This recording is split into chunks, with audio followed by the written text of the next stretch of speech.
Inside the pristine glass and steel walls of the Horizon Ridge estate, the air always smelled faintly of clinical bleach and burnt copper. To the outside world, this house was a monument to architectural perfection, but inside, it was a slaughterhouse of the human mind. Vesper stood over the kitchen island, her hands trembling as she adjusted the digital settings on a sleek silver vial. She was only 21 years old, possessing wide, dark, hauntingly perceptive eyes that had seen far too much and said far too little. Right beneath her hairline at the base of her skull sat a matte black digital port. It was raw, inflamed, and bleeding a microscopic bead of clear synthetic fluid. Suddenly, the sharp, heavy click of designer heels echoed through the room, shattering the sterile silence. Madeline stepped into the kitchen light. She was a high-ranking tech socialite, looking radiant and permanently young, but her beauty was a parasitic lie. Her eyes held a predatory, hyper-focused glint, the distinct mark of someone actively riding a high bandwidth, cognitive high. She snapped instantly, her voice dripping with venom. "You're dragging your feet, Vesper. The feed is sluggish today. If my corporate merger data isn't synchronized by midnight, I will personally throttle your baseline to 0. Vesper didn't look up. She kept her voice flat, struggling to maintain her composure. "The transfer rate is at its maximum safe limit, Madeline. If I push it any higher, my neural pathways will scar permanently. My father died because his brain collapsed from overtapping. I won't let you do that to me," Madeline laughed, a cold, sharp sound that echoed off the glass walls. She stepped closer, invading Vesper's space, her expression twisting into utter malice. "Your father was a weak, brittle man who didn't understand the value of market dominance. And you? You live under my roof. You breathe my air, your brilliant little quantum bioengineering degree. It belongs to me. I bought it. I own it. Now step away from the terminal and finish the synchronization." Vesper didn't argue. She never did. For 4 painful years, she had been a silent ghost in her own home, treated like an organic processing machine. Every single time she secretly applied for an outside corporate job, Madeline used her master override code to intercept and delete the neural contracts. Vesper was trapped, isolated, and being drained dry, 1 gigabyte of intellect at a time. But outside, a freezing late October storm was rolling in, and the security grid on the front gates began to chime. A man was standing in the downpour, his silhouette illuminated by the harsh neon streetlights. He was soaking wet, shivering violently, and clutching the iron bars of the gate. His clothes were ragged, and at the back of his neck sat a heavily scarred, rusted digital port. He was one of the dampened, a cognitive exile. Madeline pulled up the biometric security feed on her tablet, her face twisting into absolute disgust. Disgusting static heads. Why do they always crawl up the ridge when the weather turns? Security should have swept the street hours ago. Through the external intercom, a slow, heavily fragmented voice broke through the static of the rain. It was David. He was 26, but his speech was thick, labored, and broken. The unmistakable tragedy of a human mind running on a 5% state-enforced survival baseline. He begged through the speaker, his teeth chattering from the cold. "Please, just 10 seconds. Battery pulse at the gate terminal. Just enough to keep the port from freezing. Please." Madeline slammed her finger onto the intercom button, screaming into the mic. "Get off my property, vagrant. If you wanted bandwidth, you shouldn't have defaulted on your corporate debts. Go freeze in the lower sectors." Vesper watched the monitor, her dark eyes locking on to David's face. Unlike Madeline, she didn't see a broken, sluggish homeless man. Her analytical mind noticed the precise symmetry of his facial features, the structure of his skull. This man had once possessed a staggering, high-tier neurological architecture. He wasn't born dampened. He had been forcefully suppressed. Vesper stepped forward, her voice quiet but firm. "Madeline, the temperature is dropping below 0. If his port freezes, the ice will expand into his brainstem. It will kill him. Give him a 5-second pulse. It costs less than a fraction of a cent." Madeline slowly turned her head, a cruel, calculating smile spreading across her face. She looked at Vesper's raw neck port, then back to the monitor. She was tired of Vesper's quiet defiance. Vesper's brain was beginning to develop a dangerous resistance to the neural taps anyway. She smiled wickedly, her tone shifting into a sickening, mock sweetness. You know what, Vesper? You're right. Compassion is so important. In fact, I'm feeling incredibly charitable tonight. Madeline marched over to the front door, grabbed Vesper's synthetic backpack from the hallway closet, and violently shoved it into her arms. Before Vesper could react, Madeline slammed her hand onto the master security override. The heavy armored front doors hissed open, exposing them to the howling, freezing wind. Madeline grabbed Vesper by the shoulder and violently threw her out onto the wet concrete driveway. Vesper stumbled, crashing to her knees in the cold rain. Shocked and gasping from the cold, Vesper cried out, clutching her backpack. "Madeline, what are you doing?" Madeline stood in the warm doorway, shouting over the roar of the wind. "I'm cutting my losses. Your processing speed is dropping. Your attitude is draining my energy. And I'm entirely done looking at your mother's pathetic eyes. You want to help the dampened so badly. Go live with them!" Madeline walked to the gate intercom, pointing a finger directly at David, who was watching in stunned, slow-motion horror. She yelled into the microphone, "Hey, vagrant, take her. She's yours. She's a wipe drive. Completely useless to me. Consider it charity from the Horizon Ridge estate. Don't ever let me see either of your faces on this hill again." The massive iron gates slammed shut with a deafening metallic echo. The security drones activated, their red laser sights locking onto Vesper and David, forcing them back into the dark, rain-slicked street. If your jaw is on the floor right now at the absolute cruelty of Madeline, hit that subscribe button immediately and turn on notifications. Trust me, you do not want to miss the mind-bending twist coming up in just a few minutes. Drop a comment right now, predicting how Vesper survives the night. Let's see who guesses the truth. The storm raged on as they walked away from Clover Ridge Lane. The silence between them was heavy, broken only by the splashing of their boots in the pooling water. David walked a step behind Vesper, his posture hunched against the wind, his slow mind trying desperately to process the catastrophic event he had just witnessed. Finally, David cleared his throat, his voice halting thick and broken. "You did not have to come. There is a shelter 4 miles south. You can ask the wardens for relocation. I am a risk to you." Vesper wiped the rain from her face and replied softly, her voice filled with absolute iron resolve. "The wardens don't help people like us, David. Madeline has been draining my mind and deleting my career contracts for 4 years. Nobody helped me then. Nobody is going to help me now. I am staying with you." David looked at her, a faint, deeply buried spark of profound gratitude flickering in his steady eyes. They've eventually reached the lower neon slums of the district, a stark, hyper-industrial hellscape where towering digital billboards flashed advertisements for premium intellect serums directly above crowds of freezing, dampened citizens. David led her deep into a dilapidated multi-level concrete parking structure. In a far, dark corner behind an abandoned exhaust pipe, he revealed his home, a modest wooden pallet, a single thin sleeping bag, and a small portable battery terminal he had salvaged from the trash.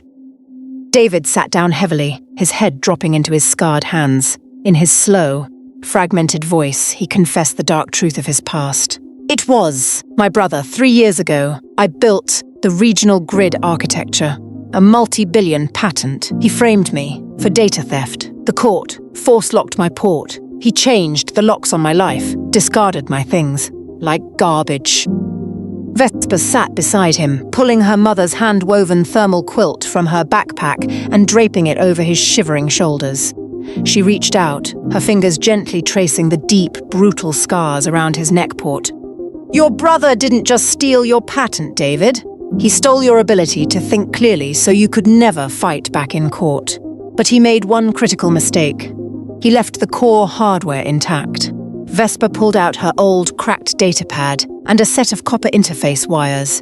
"Tomorrow morning, we are going to the automated logistics warehouse on Kellner Street. I saw a digital posting. They are hiring manual day labor loaders for cash. You are going to get that job." David shook his head in despair, his voice breaking. "I cannot. compute the routing grids anymore, Vesper. My brain, it lags. I am too slow." Vesper looked at him with absolute certainty. "You aren't slow, David. You are just locked. And I happen to have a degree in quantum bioengineering. I am going to teach you how to hack your own firewall." The next morning, the air inside the Kellner Street warehouse was thick with smoke and the mechanical whirring of thousands of automated cargo drones. Dale, the cynical manager with a cybernetic optical implant, stood behind a reinforced steel desk and scoffed loudly at them. "Are you out of your mind? Girl, look at him. He's dampened. His processing speed is at 5%. A cargo drone will crush him into a pancake within his first 10 minutes on the floor. I don't run a charity.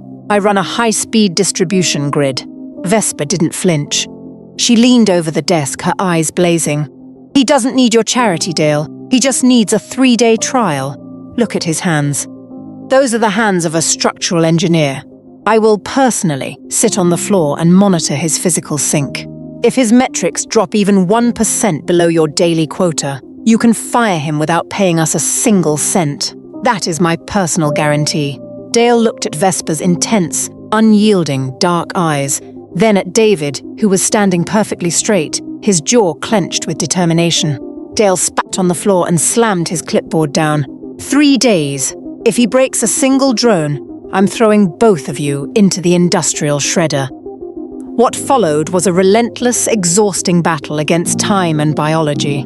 During the first week, David arrived at the warehouse 2 hours before his shift, manually studying the mechanical pathways of the cargo loaders. While his digital brain lagged, his muscle memory and deep-seated structural instincts began to take over. Vesper sat in the break room for hours, her fingers flying across her cracked datapad, building a localized firewall to shield David's neck port from the warehouse's heavy electromagnetic interference. By the end of the first month, David wasn't just meeting the quota. He was shattering it. His physical endurance and unwavering reliability earned the absolute trust of the floor supervisors. But the real work happened at night, inside their tiny, damp, rented room in the lower sector. The room would be completely dark, illuminated only by the soft blue glow of Vesper's datapad. Copper wires ran directly from the monitor into the base of David's skull. David sat perfectly still, his eyes squeezed shut, sweat pouring down his face as Vesper systematically dismantled the digital blocks placed on his, mined by the state. Vesper whispered through the darkness, her voice tense. "Hold on, David. I'm bypassing the linguistic block now. It's going to hurt. Focus on my voice." David gasped, a guttural cry of agony tearing from his throat. "Ah, it feels like liquid fire in my temples." "Vesper, stop! Please!" Vesper gripped his shoulder, her voice commanding, forcing him through the pain. "Don't lose focus, David. Look at the pages of the book. Read it to me. Break the firewall." She held up her mother's physical copy of The Alchemist. David stared at the page, his chest heaving, his vision blurring. For 3 long years, his brain had seen letters as meaningless, chaotic static. But suddenly, as Vesper severed a major encryption line in his neck port, the static cleared. The neural pathways snapped back into place. David read the words aloud, his voice suddenly losing its thick, fragmented lag, ringing out fluent, sharp, and perfectly clear. 2. Realize one's destiny is a person's only real obligation, he gasped, looking down at his hands. Then at Vesper, as tears of an absolute emotional breakthrough streamed down his face. "I can see the text. Vesper. I can think. The fog. The firewall is dropping." Vesper smiled through her own tears, wiping his brow. "We're doing it, David. We are taking your mind back." At the 2-month mark, the warehouse experienced a catastrophic system failure. The main mainframe crashed, locking up thousands of automated cargo routers and threatening to halt the entire sector's supply chain. Dale was frantic, screaming at his technicians as millions of dollars evaporated by the minute. David calmly walked up to the master console, pushed the lead technician aside, and plugged his remapped neck port directly into the mainframe. His fingers became a blur across the terminal. Within 90 seconds, he rewrote the core quantum routing algorithm, bypassed the corrupted corporate software, and restarted the entire warehouse grid. The cargo drones instantly roared back to life in perfect, optimized unison. The entire floor erupted into stunned cheers. Dale's cybernetic eye practically popped out of its socket. He walked over to David, his mouth agape. "What the hell are you? You're not a dayloader. You just outcomputed a Tier 1 corporate operating system." David disconnected his port, looked Dale straight in the eye, and spoke with calm, undeniable confidence. "I'm the new chief of regional operations, Dale. That is, if you want your warehouse to stay profitable." That evening, David walked back into their modest rented room, carrying a certified corporate datapad and a massive advancement check. Vesper stood up from the bed, and before she could say a word, David wrapped his arms around her, lifting her off the floor in a powerful emotional embrace. He laughed, his voice overflowing with joy. "We did it! Vesper, they promoted me. I'm back. No, we are back." Vesper held him tight, burying her face in his shoulder. "I knew it. I always knew who you were, David. This is the ultimate turning point of our story, and the poetic justice is about to hit like an absolute freight train. If you are satisfied to see David reclaim his brilliance, hit that like button right now. Let's get this video to 50,000 likes for the absolute masterpiece of revenge that is about to unfold." While Vesper and David were quietly ascending in the shadow economy, the pristine world of Horizon Ridge Lane was utterly collapsing. Without Vesper's brilliant mind to harvest, Madeline's cognitive performance plummeted into absolute disaster. She completely bungled a high-stakes corporate tech merger, costing her firm hundreds of millions of dollars. Her reputation as a tech socialite disintegrated overnight as her colleagues realized she was suddenly slow, error-prone, and failing basic analytical assessments. The neighborhood quickly caught wind of how she had brutally abandoned her pregnant stepdaughter, and she was instantly ostracized by high society. Desperate to maintain her failing lifestyle and fund the expensive black market intellect serums she required to stay relevant, Madeline committed the ultimate act of desperation. She forged property documents and signed a massive, high-interest cognitive loan with a ruthless black market loan shark syndicate named Garrett, pledging her multi-million-dollar estate as collateral. But Madeline didn't know who Garrett actually worked for. 6 months later, a sleek, matte black armored hover sedan glided up the driveway of Horizon Ridge Lane. The rain was pouring down, matching the exact atmosphere of the night Vesper had been thrown out. Madeline stood outside on the driveway, her face pale, her hair disheveled. She was shivering, surrounded by red-flashing foreclosure drones. Garrett, the loan shark, stood there coldly with 2 enforcement androids, actively flashing a digital eviction notice in her face. Madeline wept, frantically grabbing at Garrett's jacket. "Garrett, please!" "You can't seize the house. Give me another 3 weeks. I just need one more transfusion to stabilize my corporate portfolio." Garrett shoved her hand away, his voice cold and robotic. "Your portfolio is dead, Madeline. You defaulted on your loan 24 hours ago. The contract is non-negotiable. Step off the property immediately." The door of the black hover sedan opened, and a man and a woman stepped out into the rain. They were dressed in flawless, tailored dark corporate suits. The man walked with absolute posture, his eyes sharp, clear, and radiating overwhelming intellectual dominance. The woman beside him was 8 months pregnant, her dark eyes piercing through the gloom with absolute calm authority. It was David and Vesper. Madeline gasped, her eyes widening in sheer, unadulterated shock, her voice cracking as she stumbled backward. "Vesper, David, how are you driving that vehicle? How are you wearing those clothes?" Vesper walked up to her stepmother, stopping just inches away in the downpour. She looked at Madeline's trembling hands, then up at the house that had been her prison for 4 years. Her voice was terrifyingly calm. "Hello, Madeline. The weather is terrible tonight, isn't it?" Madeline lunged forward, desperately trying to grab Vesper's hands, her voice a frantic shriek. "Vesper, thank God. You have to help me. Tell these corporate thugs to back off. You have a degree in quantum bioengineering. You can sign a co-contract. You can use your bandwidth to clear my debt. Save my house." Vesper looked at her with an icy, unyielding detachment. You didn't throw me away that night, Madeline. You set me free, and the black market firm you signed your life extension loan with? David and I bought them out last month. We own every single bite of your debt. We own the very ground you are kneeling on right now. Madeline shrieked in absolute denial, shaking her head violently. No, that's impossible. You were a wiped drive. You couldn't have built a financial syndicate in 6 months. You sabotaged me. You planned this. David stepped forward, his deep, booming voice cutting through the sound of the storm like a thunderclap. She didn't sabotage you, Madeline. You sabotaged yourself. You thought you were draining a helpless, compliant girl for 4 years. But Vesper is secretly smarter than anyone you have ever encountered in your pathetic life. With a single tap on David's datapad, a massive holographic projection ignited, illuminating the entire rainy driveway in a cold blue light. The projection displayed a fast-paced visual sequence of Vesper's internal neural logs, spanning the last 4 years. The entire, mind-bending truth was finally laid bare. Vesper had known exactly what Madeline was doing from day one. She knew Madeline had systematically drained her father until his brain collapsed, and she had chosen to become a digital Trojan horse.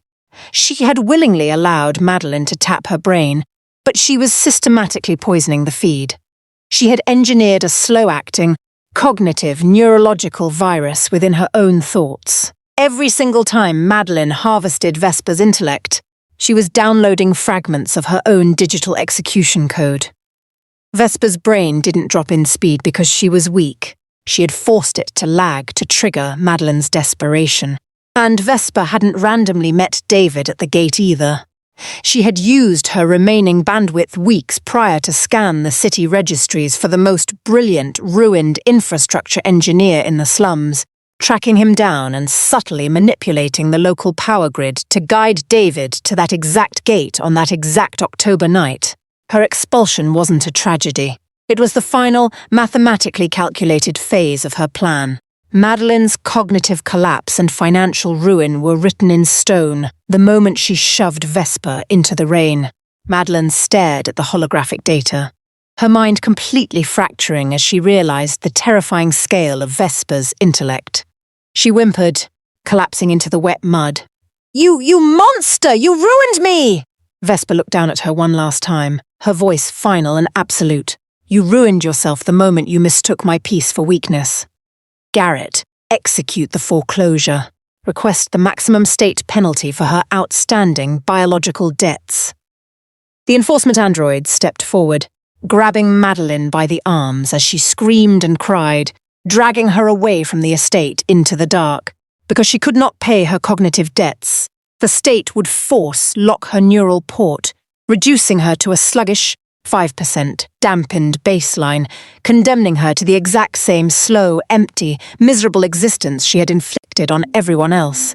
8 months later, the sun was shining brightly over a minimalist, secure courthouse on the highest tier of the city. There were no massive media circuses, no flashy corporate socialites, just Dale and Tanya standing as proud witnesses. Vesper stood at the altar, looking radiant and peaceful, holding her beautiful, completely healthy newborn daughter in her arms. David stood opposite her, his eyes filled with a profound human warmth that completely erased the coldness of his corporate persona. He reached out, and instead of a traditional wedding ring, he gently snapped a sleek silver neural cuff around Vesper's wrist. It didn't drain. It didn't lock. It glowed with a soft, warm, permanent green light. Inscribed on the polished metal were the words, "Not alone anymore." The device acted as an unbreakable, symbiotic cognitive shield. Their minds were now permanently woven together, a flawless, equal partnership where they shared thoughts, peace, and absolute protection. No one would ever tap them again. No one would ever break them. 2 floors below the city sector, near the trash compactors of the automated warehouse, Madeline moved sluggishly. Now dressed in a faded, stained janitor's jumpsuit, her eyes were hollow and slow as she clumsily scrubbed the concrete floor. She looked up at a digital billboard showing David and Vesper's corporate success, but her force-locked mind could no longer process what the words meant. She dropped her head, completely forgotten by the world. On the high-tier balcony of their new home, David and Vesper stood together, looking out over the endless neon horizon of the metropolis as the sun broke through the clouds. Vesper looked out at the massive skyline, murmuring softly, "We built a new machine, David." David smiled, wrapping his arm around her, shaking his head softly. "No, Vesper, you built it. I just helped you turn it on."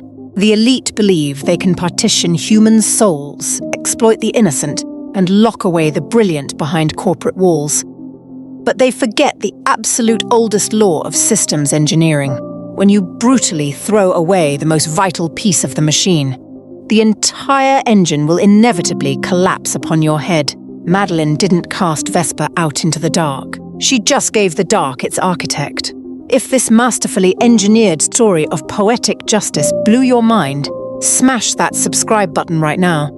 Drop a comment below telling us your favorite part of Vesper's master plan, and share this video with someone who needs to remember that the quietest person in the room is often the most dangerous. Thank you for watching, and we will see you in the next Chronicle.